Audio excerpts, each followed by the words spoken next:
ഇന്നലെ പാങ്ങോട് സ്റ്റേഷനിലെ പോലീസുകാരോട് ഊണിന് മീൻകറി ചോദിച്ചു.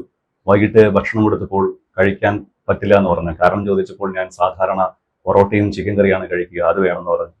അവസാനം പോലീസുകാർ അത് കൊണ്ട് കൊടുക്കുകയാണ് ചെയ്തത്. അത് കഴിച്ചു. അതിനുശേഷം സാധാരണ സാറിന് അറിയാലോ, സെല്ലില് പേപ്പറാണ് കൊടുക്കുക, തറയിൽ വിരിച്ച് കിടക്കാൻ. പായല് എനിക്ക് പേപ്പർ വിരിച്ച് കിടക്കാൻ പറ്റില്ല എന്ന് പറഞ്ഞു. ഒടുവിൽ പോലീസുകാരൻ ഒരു പായ കൊണ്ട് കൊടുത്തു. ഇന്നലെ തെളിവെടുപ്പിന് കൊണ്ടുപോയ സമയത്ത് കട്ടൻ ചായ കുടിക്കണം, 4 മണിക്ക് കട്ടൻ ചായ കുടിച്ചില്ലെങ്കിൽ തലവേദന ഉണ്ടാകും. ഒടുവിൽ പോലീസുകാരെ തൊട്ടടുത്ത കടയിൽ നിന്ന് കട്ടൻ ചായ വാങ്ങിച്ചു കൊടുക്കേണ്ട സ്ഥിതി ഉണ്ടായി. ഇങ്ങനെയൊക്കെ ഒരു പ്രതിക്ക് വേണ്ടി പോലീസ് ചെയ്യുന്നത് എന്തുകൊണ്ടാണ്? എനിക്കറിയത്തില്ല ഇത് എന്തുകൊണ്ടാണ്. ഞാനായിരുന്നെങ്കിൽ ഇവന് വെയിറ്റേറിനല്ലാതെ കൊടുക്കില്ല. ഒന്ന്, അവനത് കഴിച്ചാൽ മതി. രണ്ടാമത്, ആഹാരം അവൻ ഇത്ര നാളം കഴിച്ചതിൻ്റെ പകുതി കൊടുക്കാവുള്ളൂ. ഇവൻ്റെ ആരോഗ്യം, ഇവൻ്റെ ശക്തി കുറയ്ക്കണം. അതല്ലേ ജയിലിടുന്നത്. എന്തിനാണ് നമ്മൾ? പോലീസിന് അധികാരം ഇല്ലെന്നല്ലേ ഉള്ളൂ.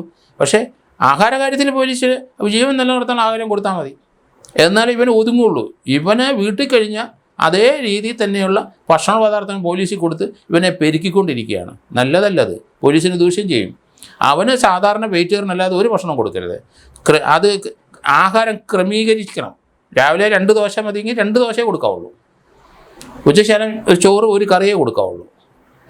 അപ്പോൾ അങ്ങനെ ഇവനെ, അല്ലാതെ ഇവനെ തീറ്റിപ്പോറ്റാനാണ് ഇവർ എടുത്തിരിക്കുന്നത്. എനിക്ക് മനസ്സിലാകുന്നില്ല. അവൻ ചോദിച്ച ഉടനെ ഇറച്ചി വാങ്ങിച്ചു കൊടുക്കുക, മീൻ വാങ്ങിച്ചു കൊടുക്കുക, കടുങ്ങാപ്പി വാങ്ങിച്ചു കൊടുക്കുക.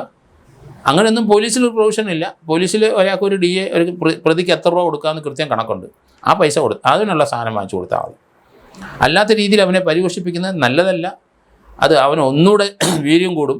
ഇനി പോലീസുകാരെ വല്ലതും ചെയ്യുമോ ഇല്ല, അതും സൂക്ഷിച്ചോണം. ഈ ആത്മഹത്യാ പ്രവണത ഉള്ളത് കൊണ്ടാണോ അവൻ എന്തെങ്കിലും കാണിക്കുന്നത്? സാർ നേരത്തെ സൂചിപ്പിച്ചു, കസ്റ്റഡിയിൽ ഇരിക്കുകയാണ്. എന്തെങ്കിലും സംഭവിച്ചു കഴിഞ്ഞാൽ ഉത്തരവാദിത്വം പോലീസുകാർക്ക് മാത്രമാണ്. അതുകൊണ്ട് പേടിച്ചിട്ടാണോ അങ്ങനെയൊക്കെ ചെയ്യുന്നത്? പോലീസുകാർ പേടിച്ച്. ഇപ്പം സർവജ്ഞ പീഠം കരയൊരൊന്നും അല്ല. അവർക്കുള്ള അറിവ് വെച്ചിട്ട് അവനെ ശരി കുഴപ്പമില്ലാതെ ഇരുന്നോട്ടെ എന്ന് വിചാരിച്ച് അവൻ പറയുന്ന ആഹാരം വെച്ചാൽ അത് ശരിയല്ല. അവൻ്റെ അന്വേഷണ ഉദ്യോഗസ്ഥന് കൃത്യമായി ആ കാര്യത്തിൽ, ഫുഡിൻ്റെ കാര്യത്തിൽ, എല്ലാ കാര്യത്തിലും കൃത്യത വേണം.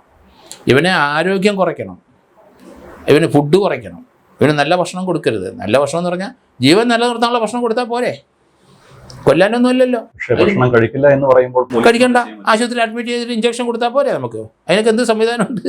വൈറ്റമിൻ ഇഞ്ചക്ട് ചെയ്താൽ പോരെ, ബലം പ്രയോഗിച്ച്.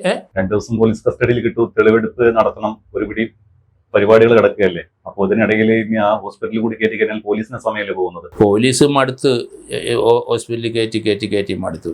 ഇവൻ അവിടെ നിന്ന് എടുത്ത് ചാടി, അന്വേഷണത്തെ തടസ്സം, അവനെ കൊണ്ട് ഹോസ്പിറ്റലിൽ പോയി വല്ല പരിക്കോ വല്ലതും ഉണ്ടോ നോക്കിയപ്പോൾ ഒന്നുമില്ല.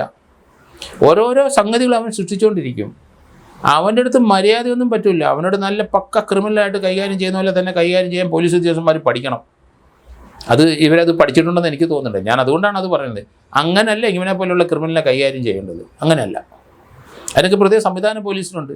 അത് നേരത്തെ ഹൈറാർക്കിയലായിട്ട് നമ്മൾ നേരത്തെ എല്ലാം മുൻ ഉദ്യോഗസ്ഥന്മാരൊക്കെ ചെയ്തു വെച്ച് നമ്മൾ പഠിച്ചിട്ടുണ്ട്. ഇവന്മാരൊന്നും അത് പ്രാവർത്തികമാക്കുന്നില്ല. പിന്നെ എക്സ്പീരിയൻസ് ഇല്ലാത്ത കുറച്ച് IPS ഓഫീസേഴ്സ് ഇവിടെ വന്നിരുന്ന് അവർക്ക് എന്ത് ചെയ്യാൻ നോക്കും? പോലീസ് സബ് ഇൻസ്പെക്ടറായിട്ട് കയറി വന്ന ഒരാൾക്ക് മാത്രമേ ഇതൊക്കെ കൈകാര്യം ചെയ്യാൻ പോലീസിൽ കഴിയുള്ളൂ. ഇന്ത്യ മുഴുവൻ അങ്ങനെയാണ്.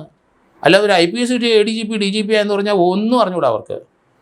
ഒരു ക്രിമിനലിനെ എങ്ങനെയാണ് കൈകാര്യം ചെയ്യുന്നത് അവർക്ക് എക്സ്പീരിയൻസ് ഇല്ല. ഒരു കേസ് എങ്ങനെയാണ് തെളിയിക്കുന്നത് അവർക്ക് അറിഞ്ഞുകൂടാ. അത്ര മഹാനാണെന്ന് പറഞ്ഞാൽ വേറെ ഒരു കേസ് പിടിക്കാൻ തെറ്റും. അപ്പോൾ അതുകൊണ്ട് പോലീസ് ഉദ്യോഗസ്ഥർ ഇവൻ്റെ ആവശ്യത്തിനുള്ള ഭക്ഷണമല്ലാതെ അവൻ വീട്ടിൽ കഴിച്ചുകൊണ്ടിരുന്ന പോലത്തെ ഭക്ഷണമൊന്നും കൊടുക്കരുത്. അത് അവൻ്റെ അടുത്ത് പറയണം. കാരണം അവൻ്റെ മനസ്സിൽ എന്തായിരിക്കുന്നത് ഇന്ന് വരെ പോലീസിന് അറിഞ്ഞുകൂടാ. ഈ ജീവിതം അവസാനിപ്പിക്കാൻ അവന് വല്ല പ്ലാനുണ്ടോ എന്ന് നമുക്കറിയത്തില്ല. പക്ഷേ അതിനുള്ള സാധ്യത വളരെ കുറവാണ്. അവൻ്റെ മൈൻഡിൽ ഇപ്പോൾ അതുവരെ കയറിയിട്ടില്ലെന്ന് എനിക്ക് തോന്നുന്നു. കാരണം പോലീസിൽ പോയി കീഴടങ്ങിയവനാണ്. അവൻ ഇനിയും ജീവിക്കണം. എത്ര പേരെ കൊന്നാലും അവനതൊന്നും പ്രശ്നമില്ല. വൈകാരികമായ അങ്ങനത്തെ പ്രശ്നങ്ങളൊന്നുമില്ല അയാൾക്ക്.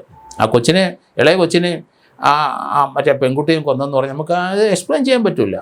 അതിന് എന്ത് വിശദീകരണം കൊടുക്കാൻ പറ്റുമോ?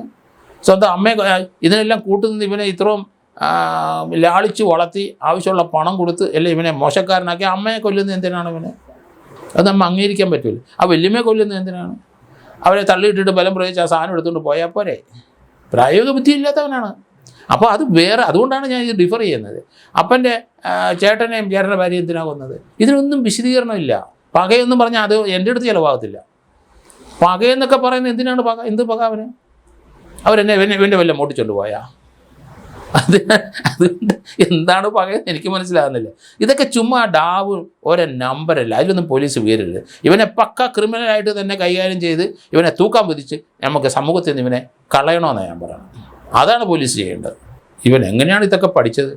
ഇത്രയും പഠിച്ചിട്ടുണ്ടല്ലോ, തലയുടെ പുറയിൽ അടിച്ചാൽ അന്നേരം തീരുമെന്ന് പഠിച്ചിട്ടുണ്ട്. അത് എവിടുന്ന് പഠിച്ചു? അല്ലെങ്കിൽ ആരെങ്കിലും ക്ലാസ് കൊടുത്തിട്ടുണ്ടോ? അത് രണ്ടും നോക്കണം. ഇൻ്റർനെറ്റിൽ കണ്ടില്ല എന്ന് വിചാരിച്ചിരുന്ന അങ്ങനെ തള്ളിക്കളയൊന്നുമില്ല ഞാൻ. അത് വേറെ എവിടെയെങ്കിലും എടുത്തിട്ടുണ്ടോ? അല്ല ചുമ്മാ ജനിച്ചു കൊണ്ടുവന്ന ഒരു പയ്യനെ, ഇത്ര ചെറുപ്പക്കാരൻ്റെ പയ്യൻ്റെ മനസ്സിൽ ഇതുപോലുള്ള ഭീകരമായ ബീഭത്സമായ കൊലപാതകം നടത്താനായിട്ടുള്ള സാധനം മുളച്ചു വരുമോ മനസ്സിനകത്തുനിന്ന്? അങ്ങനെയൊന്നും വരത്തില്ല. അതെവിടെയെങ്കിലും കാണണം, ദൃശ്യം വേണം, അല്ലെന്നുണ്ടെങ്കിൽ ആരെങ്കിലും ആശാന്മാർ വേണം.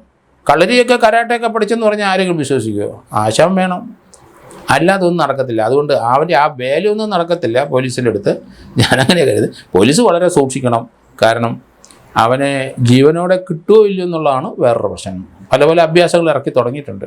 അപ്പം കക്കൂസി പോകാൻ നേരത്ത് അതിൻ്റെ മുകളിൽ നിന്ന് ചാടി. പോലീസുകാരാകെ വിഷമിച്ച് ആകെ നിൽക്കുകയാണ്. കാരണം അതുങ്ങൾ ആൾക്കാർ മാറി മാറി വരുന്നെങ്കിലും എല്ലാവർക്കും ഇവനെ കസ്റ്റഡി വെക്കുമ്പോൾ ഭയമാണ്. അന്വേഷണ ഉദ്യോഗസ്ഥന് ഭയമാണ്. എന്ത് സംഭവിക്കുമെന്ന് പറയാനൊക്കില്ല. അവർ സമാനം പറയണ്ടേ നാളെ? ജീവനുമായിട്ടുള്ള ബന്ധാടുന്നത്. അന്വേഷണത്തിന് നല്ല സുഖമാണെന്നൊക്കെ തോന്നും. പോലീസ് ഇരിക്കുമ്പോൾ എല്ലാവർക്കും അങ്ങനെ തോന്നും, നല്ല സുഖമാണ്, പോലീസിന് അധികാരമുണ്ട്, മറ്റേതാണ് മറിച്ച്. ഇതുപോലെയുള്ള വട്ടന്മാർ വന്നാൽ എന്ത് ചെയ്യും പോലീസ്? അവൻ നാളെ അകത്ത് പോകും, ചിലപ്പോൾ അന്വേഷണ ഉദ്യോഗസ്ഥനകത്ത് പോകും. നിയമ സംവിധാനം അങ്ങനെയുള്ള അവനെ കോടതി എൻട്രസ്റ്റ് ചെയ്തിരിക്കുകയാണ്, പോലീസ് കസ്റ്റഡി കൊടുത്തിരിക്കുകയാണ്. അവൻ്റെ ജീവനും അവന് യാതൊരു അപകടം ഉണ്ടാകത്തില്ല എന്നാണ്. അതിനല്ലേ മെഡിക്കൽ പരിശോധന കൂടെ നടത്തുന്നത്. പോലീസ് അവൻ്റെ ദേഹത്ത് കൈവെക്കും, അവനെ ചിലപ്പം കൈകാര്യം ചെയ്ത് പരിക്കേറ്റ് അവൻ ചത്തെങ്കിലോ. അതുകൊണ്ട് എല്ലാ ദിവസവും മെഡിക്കൽ പരിശോധന നടത്തുന്നുണ്ട്. കസ്റ്റഡിയിലുള്ള ആൾക്കാരെ എല്ലാ ദിവസവും കാരണം ആ മെഡിക്കൽ പരിശോധനയ്ക്ക് ശേഷം ഒരു ഊണ്ട് വന്നാൽ പോലീസ് സമാനം പറയണ്ടേ? അതുകൊണ്ടാണ് ആ സുപ്രീം കോടതിയുടെ ആ ഒരു ഡയറക്ഷൻ എല്ലായിടത്തും ഇപ്പോൾ ഇന്ത്യ മുഴുവൻ അത് പ്രാബല്യത്തിൽ വന്നിരിക്കുന്നത്. ഒരാളെ കസ്റ്റഡി എടുത്ത് ഒരാഴ്ച പോലീസ് കസ്റ്റഡിയാണെങ്കിൽ എല്ലാ ദിവസവും അത് ചെയ്യേണ്ടി വരും. ആ 5-ാം ദിവസം വരെ ഒരു കുഴപ്പമില്ലാത്ത മനുഷ്യനാണ് 6-ാം ദിവസം ഈ പരിക്കേറ്റെന്ന് പറഞ്ഞാൽ എന്ത് സമാധാനം പറയാനൊക്കെ പോലീസിന്? പോലീസ് വളരെ റിസ്ക്കിയാണിത്. ഈ ഒരു ഇൻവെസ്റ്റിഗേഷൻ വളരെ റിസ്ക്കിയാണ്. അത് നേരത്തെ ആരാണ്ട് പറഞ്ഞാൽ തമിഴ്നാട്ടിലൊക്കെയാണ് ഇവൻ കാണത്തില്ല, പൊടി പോലും കാണില്ല. കാരണം അത് എൻകൗണ്ടർ ചെയ്യാം.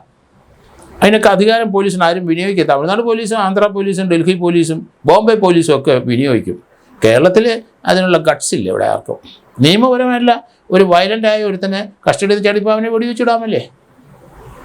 അപ്പോൾ അത് പോലീസ് ചെയ്യുന്നില്ല. അത് പലർക്കും പിടിക്കുന്നില്ല. കാരണം അതിന് ജുഡീഷ്യൽ, കേരളത്തിൽ ആയതുകൊണ്ട് ജുഡീഷ്യൽ എൻക്വയറിയാണ്. തമിഴ്നാട്ടിൽ അതൊന്നും കാണത്തില്ല.